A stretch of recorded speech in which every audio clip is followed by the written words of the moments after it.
So I can confirm that West Midlands Ambulance Service, 2 ambulances arrived on scene within 7 minutes of the initial call. Multiple resources were on scene, including doctors, specialist trained paramedics and senior officers. Given the nature of the incident, it was a very difficult and significant scene and quickly became apparent there were multiple patients. Unfortunately, despite the best efforts of our staff, 5 patients were unable to be saved and were confirmed deceased at the scene.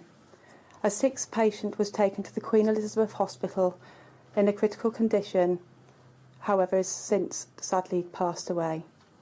A 7th patient remains at the Queen Elizabeth Hospital in a critical condition. 4 patients were transported to Heartlands Hospital, all believed to be non-life threatening, and 2 further patients were discharged on scene. West Midlands Ambulance Service dealt with a total of 13 patients in total. All of our staff worked extremely well during difficult circumstances alongside other emergency services. Our thoughts are with the family and friends of those patients that have been involved in this tragic incident.